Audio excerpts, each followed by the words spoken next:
welcome. This is the third edition of Stu and Coco, Granite Search and Selection's answer to the challenges of COVID-19, and welcome John Howie. Hello, Tony. Hi. John, do you want to open up a little bit about your background, who you are, and what you're doing currently? Okay. I'm a professional engineer, civil engineer. I've been in construction for the last 40 years, principally in building for the last 35 years, and principally in London for the last 34 years, although I had a stint overseas. I worked my way up from general foreman, T-boy, to managing director of various companies. I've been a director for the last 20 years, and of late, in the last 2 quarters, decided to go on my own and become a independent consultant in assisting construction people, contractors, subcontractors, with some of their challenges in life, to make their lives easier, and also to do something I would more enjoy by stepping off the rat race a little bit. I'm currently offering services in health and safety, in logistics, buildability, programming and planning, estimating, most aspects of construction management, even some training, which you know of, Tony. Which we've enjoyed and we've partaken of and been the better for our construction training. Thank you, John. Glad to hear it. Obviously, delivery, commercial. Although I'm an engineer, I'm fairly quite astute when it comes to commercial and negotiations and getting the best price and using the right market forces. Technically, finding the best solutions for people to do things quicker and cheaper and better. Governments in process, in managing your business efficiently and doing things in a more systematic but less paper-orientated way. In contract administration, that's governance of contracts and contract law, preparing contracts, vetting contracts, negotiating contracts, and then finally in the resolution and hopefully prevention of disputes. And I've been to the technology court, which I promise anybody you should not do, even though it was very profitable. It was not necessarily a good experience for anybody. So I offer really quite a large spectrum of services. I offer them at a different rate from the more conventional solicitor type claims consultant people, because I feel I'm more practically orientated. And I don't want to go and represent people in litigation or adjudication, because I feel once we get to that point, you pretty much lost the battle in one way, because there are very few winners in that sort of scenario. So, John, what's the you obviously offer the full spectrum from first touch client, pre-construction, right through to PC and beyond. Certainly, if there's a claim scenario of consultancy services principally for contractors and subcontractors. I think what I'm interested in is something that's unique. What have you evolved recently in response to COVID-19? Right. Well, COVID-19 is a real can of worms, Tony. And as I said to you earlier, I've sort of called it a self-preservation scenario for all concerned. My view of life is that everybody's losing out of this. There isn't anybody who isn't going to be emotionally or financially affected by COVID-19, and there's going to be a lot of people who are very much poorer for it. And we're already seeing the scrambling that's going on. I mean, I read in construction news this morning that some project leaders have been eased out because they made some decisions to shut some sites that perhaps their peers weren't happy with. And if they're doing that to their own people, you can just imagine what they're going to do to all the other parties involved in a contract on that particular project. It's going to be dog eat dog and a fight for survival, and it's not going to be very pretty in my view. And I very strongly believe that we all have to protect ourselves and make the right moves at the right time. And I am hearing some fairly scary stories of some decisions that some contractors have unilaterally made to shut their sites or pull off or do all sorts of things that I would feel unwise. Yeah. And would very much like to assist them in making, I wouldn't say better decisions, more considered decisions about their future and the best way to protect themselves.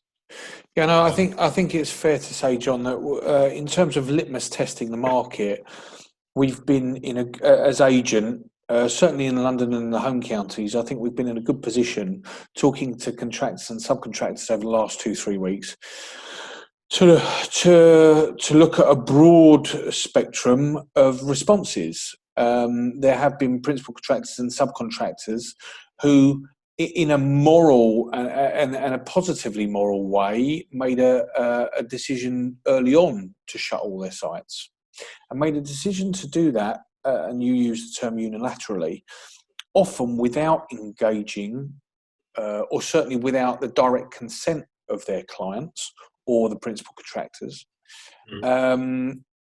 right through to contractors who have sweated it out, kept going, taken the abuse, taken a pounding, both publicly and from their peers, and are continuing to, get through on site. So, and again, many of those contractors have struggled because their supply chains have shut down. Again, many of whom haven't done so in consultation. So I guess there's a minefield there, John. Tell us more about what you could offer which parties. Well, I think the first problem is going to be people are going to be in denial. They're going to think, I've made a decision, I'm going to stick by it, I think it was the right moral decision or whatever. And that in itself is a challenge to try and ask people to reflect and think, well, this has never happened before. This is something that none of us have ever experienced, short of the Second World War, which it wasn't as bad as this, believe it or not, for the construction industry. In fact, the Second World War was quite good for the construction industry. And people are reacting in what they believe are the best interest, but in actual fact, probably not. People need to ask themselves, have I stopped work, and was that the right decision? And what are the ramifications of that? And do they really understand that there are quite serious ramifications for ceasing work without agreement? There are contractual remedies to this situation, which are not necessarily comfortable, but they do share the pain. They spread the pain if you do it in the right way. So everybody has a bit to offer in this contractually if you do it in the right way. If you do it in the wrong way, you could end up carrying the whole lot, the whole cost of delay, main contractors' premiums, the client's delay, damages, you name it, you could get clobbered for the lot if you don't reflect properly on the current situation. And if you have chosen to suspend works, it's not too late to go back and mitigate any further costs. But you need to go back in the right frame of mind, having taken the right decisions and consulted with the right parties. One, about how you deal with health and safety in your own employees' well-being. And I'm guessing issued the right notices to the right parties at the right times. Well, you need to issue the notices to not just the right parties, but to everybody, Tony, to tell them what you're doing. In the same way, I don't know whether you got Boris's letter through the post, as I did, telling us what's going on and what we should do. We should be doing the same on construction sites to our employers and our employees, and telling them exactly where we stand and what our position is, and giving them the opportunity to tell us whether they think we're right or wrong, so that we can have a discussion. At least you put a line in the sand officially.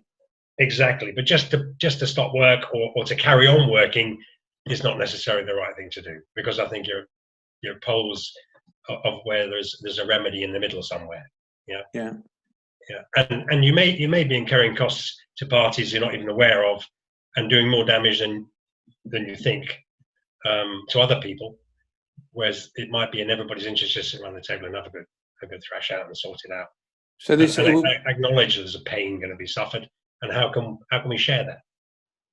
yeah. See, I think this is interesting. I've not seen the application of third-party damages in terms of construction law. I've no doubt, you've got vastly more experience than I have, but certainly you don't have to be just in contract with one party to affect or potentially cause damage to a third party, who then could come after you for grievance, for damages. Well, unfortunately, Tony, the law is an ass, as they say. Yeah, and none of these things are ever black and white, fair or cast in stone as to how the outcome will be. That's why it's all in how you deal with things up front, and make the right decisions at the right time, and protect yourself as best you can before it ever gets that nasty. But be rest assured, a lot of developers are going to be losing money hand over fist out of this. A lot of main principal contractors are going to be losing money hand over fist out of this, and a lot of subcontractors are going to be. And at the end of the day, it's the guys at the bottom of the ladder who are ultimately going to end up carrying the brunt most of it, if they don't protect themselves. When in actual fact, it should be an evenly spread pain. Yeah, everybody should take a bit, but they're all going to be scrabbling to try and mitigate their losses. And have you got any examples, John, of, obviously not mentioning names, of advice that you've given to individuals, companies in supply chains in the last week or two that could end up saving them tens of thousands, hundreds of thousands, potentially their shirt? Well, I think the first advice is, can you function safely with your personnel in a construction environment such that you could continue to offer, if not an entire service, a reduced service that would keep the wheels turning? Yeah, pulling the plug entirely and stopping is probably being a bit of a knee jerk, in that you probably could carry on doing something. Yeah, and it's how much could you practically carry on doing. It's better than nothing, because to walk away is basically abandoning a project. It's a breach of contract, and it has hugely serious consequences, which in actual fact pull the rug from your rights before you even start. Yeah. But to carry on, and it may not be 100%, but to carry on as best you can is my advice to everybody. Keep going. Do it safely. Do it considered. Comply with health and safety legislation, but carry on.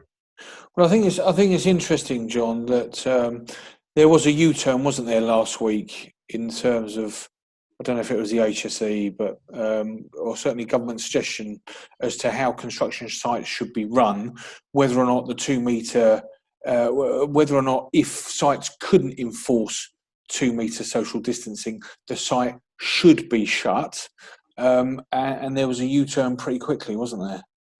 Well, I'm not so sure it was that clear-cut a U-turn, Tony.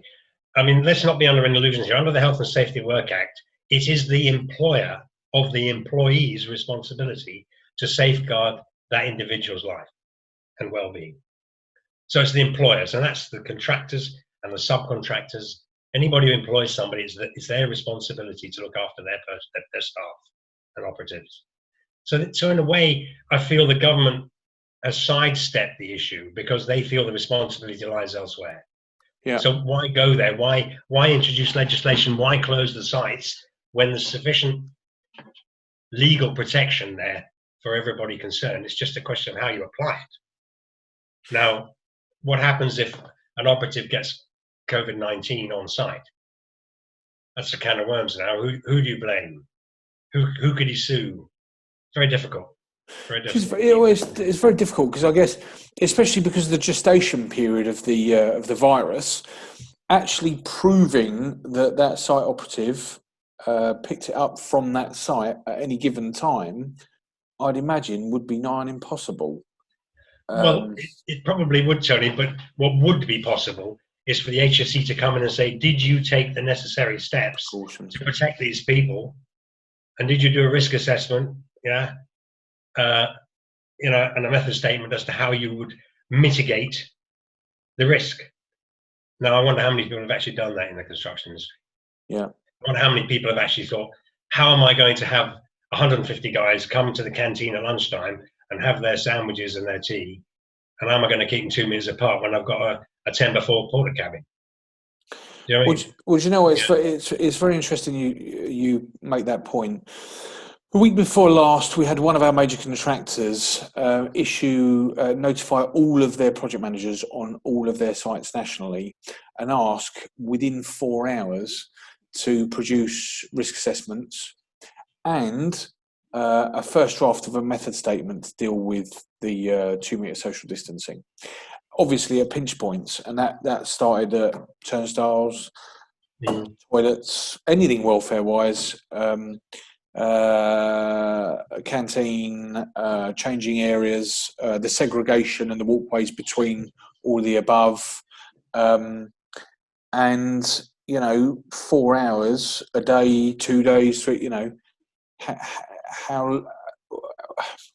How long would it take realistically to do a decent risk assessment and then method statement for a large site?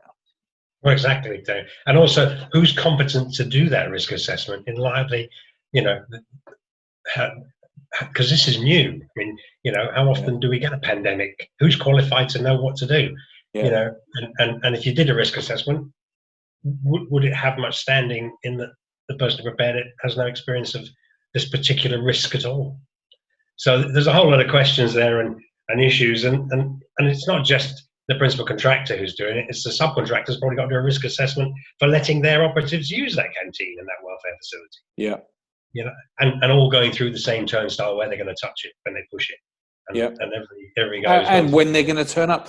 Well, the other thing that I think we talked about earlier was whilst our principal contractors and subcontractors can exercise as best diligence as they can whilst on site, how do you stop scaffolders turning up 3 or 4 to a cab? It's very difficult to enforce those regulations from home, isn't it? Exactly.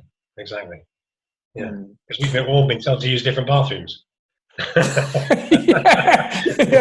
yeah. And will a chap knock on your door in a mask to assess whether or not you're actually doing it?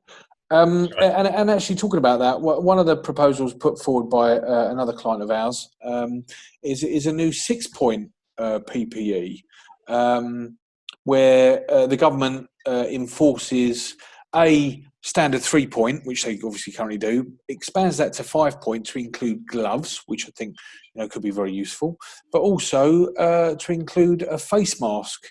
What are your thoughts on expanding, legislatively expanding PPE to 6 points to include a face mask, John? Well, obviously, I'm in favour of the 3-point. I'm in favour of the gloves. I think the gloves should be a given anyway. But regards face masks, there has to be a practicality here, and also there has to be a view of what the law already says. And there's already an obligation on contractors to use the appropriate additional PPE on risk assessment and RAMs, where needs must. But if you impose the other 3, well, I would say the other 2, assuming gloves are given, then you're pretty much saying that you have to be clean shaven just to work in the construction industry, and you have to fit test everybody with a mask, and so on, rather than being job specific. And I'd struggle as a chap with a beard, albeit not a very trendy long beard. I would struggle, would I, John?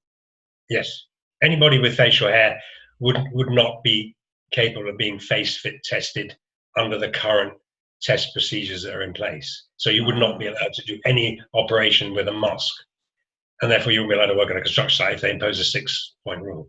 So I think there's practicalities. The other thing is that the current legislation really more or less covers the requirements, but I think there'd have to be a bit more guidance from the HSE as to some specific viral infection risk, risk assessment that would need to be brought in. But that's not something that I think we in the construction industry would be necessarily competent to prepare. It would have to come from government, from Yeah, government on the agency. from government. Yeah. And, But I'm sure that'll come anyway. I'm sure that's something that's going to happen. yeah. It'll be part of the learning curve. Yeah. Okay. Tell us more about. We know that the talk about learning and developing. We know that the CITB levy has been cancelled for the time being. Tell us more about how you think that'll affect the industry. Well, I think all of the associated bodies and parties, with construction, are going to be putting their belts in, because they're all going to be strapped for cash in the short term. Well, I say short term, I hope it's short term. And I do think we're going to go backward a little bit, and having come out of recession and things were looking more buoyant, we're going to end up going backward more than 2 steps. It'll be 3 or 4 steps, and I'm sure we'll see apprenticeships and training of non-health and safety training and things like that get on the back burner for a considerable length of time. I just don't think people are going to have the money, and I don't think it's going to be a priority in the short term, because the industry is going to shrink. Yeah, regrettably. Yeah. Well, some of the figures that come out are quite scary. This quarter, UK GDP contracted by 30%. In lockdown, UK GDP is down 2.6 billion a day, and there's some pretty scary figures. We've got in certain verticals like leisure, restaurants, pubs, clubs. If the lockdown goes on, face collapse. And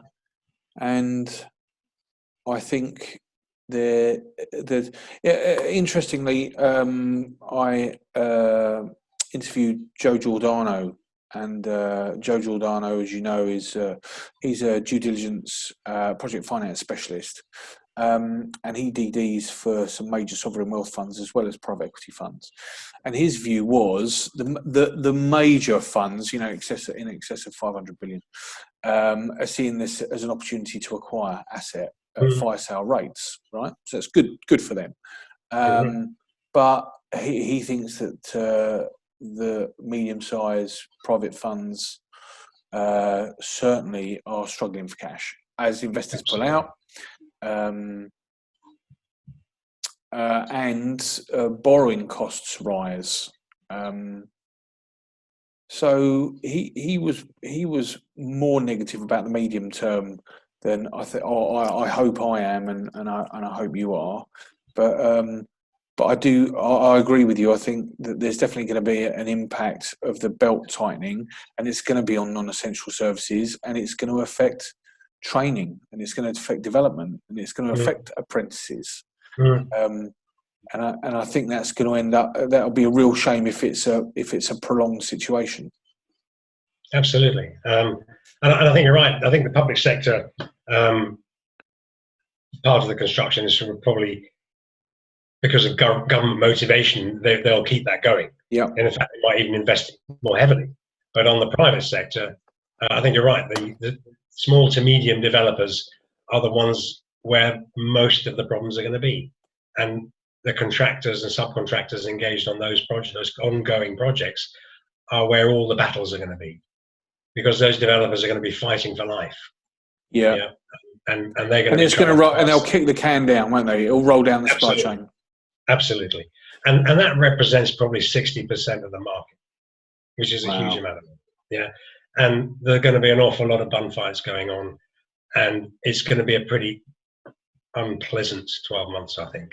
A lot of litigation, a lot of subby bashing, a lot of going back to the sort of the bad old days of the late 70s and 80s, when subcontractors were treated appallingly. Yeah. But it's different now, because in those days it wasn't a battle for survival. Now it is. Yeah, because some developers are going to have to do these sort of tactics to keep their head above water. Yeah. And then the principal contractors below them, are probably going to be forced to do the same. And it isn't going to be pretty. So in your view, definitely heading towards a more litigious market over the next 12 months, and again, look at, if I guess if there are a few things to take out of this, John, and specifically for what you're doing, and where you can help companies, John Howie and Associates can do everything from, look, we can help you replan and resequence some of your sites. We can help you replan and resequence around social distancing measures, number one. Number two, if for whatever reason you have unilaterally or not decided to stop working on a site, or you're part of, or you're part of a supply chain that has, right, which has inadvertently meant that you've had to, then get in contact with John Howie and Associates, because you can provide proactive advice on that. And in terms of further risk mitigation, companies that are currently on lockdown, you can help them with re-engaging with existing supply chain on how best to get back on site in the least risky way possible. You're right, Tony, and you've actually raised a couple of points which immediately made me think of contracts. I mean, what has effectively happened is force majeure, which is a term that most contracts have, the vast majority, but I wonder how many subcontractors and contractors really know what it means. There are no definitions in contracts of force majeure, but there's a very clear understanding in the technology court, more or less, of where the boundaries of it are. And it's anything to do with something that's beyond your control, forced by another party, like a government. Yeah, and that immediately protects contractors and subcontractors for an immense amount of risk commercially. Yeah, not all of it, but it kicks in and protects. You mentioned also that you couldn't get hold of certain materials because suppliers are shut down. Again, there's a few clauses in quite a few contracts where there's a bit of protection there for subbies and contractors. Yeah, if you know the contracts you're working on well enough and you know what your problem is, there are some opportunities that protect you. It's just you need to know where to look, and you need to know where you can match the circumstances up with what's happened against the contract, and hopefully come out not too badly scathed. So I don't think you'll entirely mitigate your problems, but you'll certainly come out better off. Yeah, I think the general message is survive today to thrive tomorrow. Exactly. Yeah. Okay. Well, look, John, thank you very much for your time. Thanks for appearing. And once again, to everybody, if if COVID-19 is affecting your business, which it undoubtedly is, then do get in touch with us or John directly, and we will help with John's network and risk mitigation services. John,